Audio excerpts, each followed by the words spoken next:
Nah, kita sampai di bagian yang ketiga, analisis marginal, marginal analysis. Jadi kita dengan analisis marginal ini, keputusan itu ditentukan kepada tindakan yang memberi margin keuntungan yang paling besar. Ya, jadi yang dikatakan margin keuntungan itu berarti kita memperhitungkan biaya yang dikeluarkan. Jadi misalnya kita mau mendapatkan hasil 100 tetapi biayanya adalah 80, maka marginnya 20. Ya, satu case, margin 100, biayanya 80, maka marginnya 20. Nah, yang case yang kedua, kita mau hasilnya adalah 80, tapi biaya yang dibutuhkan 30, berarti marginnya 50. Jadi akhirnya kita dipilih, mana mau memilih dapat margin 20 kah atau margin yang 50? Gitu ya. Ingat tadi kalau margin 20 memang hasilnya 100, tetapi biayanya 80. Tapi kalau kita mau margin 50, maka hasilnya 70, cuman biayanya adalah hanya 20. Gitu. Jadi kita pasti dengan metode ini kita memilih margin yang paling tinggi. Maka yang kita lakukan adalah cara yang kedua. Ya, bagaimana memperoleh hasil 70 tetapi biaya yang dikeluarkannya cukup 20. Nah, itu yang dikatakan konsep mengambil keputusan dengan analisis marginal. Gitu. Jadi itu konsep sederhananya gitu ya. Jadi produksi fisik berdasarkan marginal ya.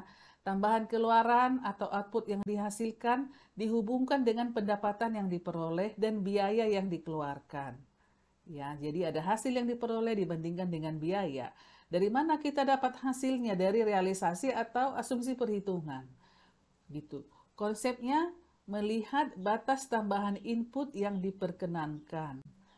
Gitu ya, melihat batas tambahan input yang diperkenankan, sebab jika batas input tersebut dilanggar, maka output yang diperoleh tidak akan bertambah lagi, melainkan akan semakin menurun. Jadi seberapa batas inputnya? Jadi kira-kira seperti ini nih di dalam analisis marginal. Intinya di dalam analisis marginal, lihat hasil yang diperoleh, lihat biaya yang dikeluarkan, hitung marginnya. Nah, begitu. Ini adalah salah satu contoh di Afdeling gitu ya. Seorang asisten melakukan analisa dengan jumlah pemanen yang dia tambah, berapa kilogram TBS yang dipanen, berapa margin yang dia peroleh, begitu. Nah, misalnya di jumlah pemanen 0 kilogram TBS yang dipanen tentunya 0, namanya jumlah pemanennya adalah 0. Nah, maka kilogram TBS yang dipanen 0, produksi fisiknya tentu 0. Ketika dia naikkan jumlah pemanen 1, maka kilogram TBS yang dipanen 800, marginnya dari 800, jadinya 800 karena tadi 0, kan gitu ya. Nah, ketika naik 2 jumlah pemanen, gitu, yang diperoleh hasilnya 2000, ya. Kalau satu hasilnya 800, kalau dua hasilnya 2000. Nah, margin yang diperoleh adalah 1200. Dari mana dapat 1200? Dari 2000 dikurang 800. Artinya marginnya semakin meningkat. Nah, ketika 3 pemanen, hasilnya 29. Nah, kalau hitungan matematikanya, kalau 3 pemanen harusnya 8 kali 3, 2400 kilo. Tetapi, inilah ya pengaruh kinerja akumulasi. Dia ketika 3 orang pemanen, hasilnya 2900. Maka marginnya menjadi 900. Dari mana 900? Dari 2900 ke 2000. Gitu ya. Ketika 4 pemanen, kilogram TBS yang dipanen 3.500, maka marginnya 600. Cek dari mana 600. Ya, ketika 5, 6, 7, dan 8, dan seterusnya. Dicatat berapa margin yang diperoleh dicatat berapa kilogram TBS yang dipanen. Nah, dari data ini kita lihat bahwa kapasitas puncak daripada jumlah pemanen itu berada pada posisi 6 orang. Ketika posisi 6 orang, maka kilogram TBS yang mereka panen adalah 4.000. Ya, produk fisik marginalnya dia masih dapat 100 dibandingkan dengan 5 orang. Jadi jika 5 orang 39, jika 6 4.000, jadi masih dapat margin 100 dengan hanya menambah 1 orang. Begitu.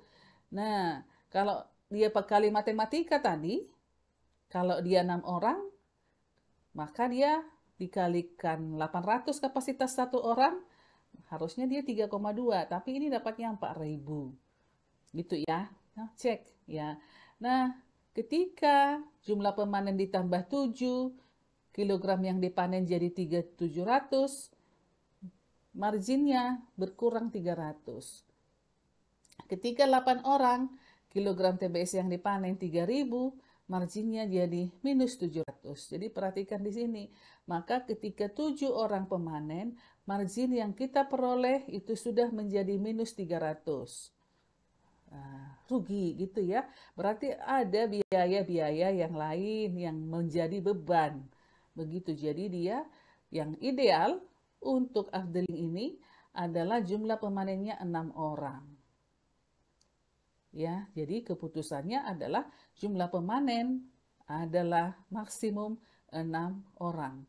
Jangan ditambah-tambah lagi. Nanti kalau ditambah lagi, tambah lagi, mungkin kapasitasnya akan menjadi menurun, waktu kerjanya jadi berkurang, kemudian pengawasannya jadi kurang, dan sebagainya. Sehingga yang ideal adalah 6 orang kalau di afdeling si asisten tersebut. Gitu.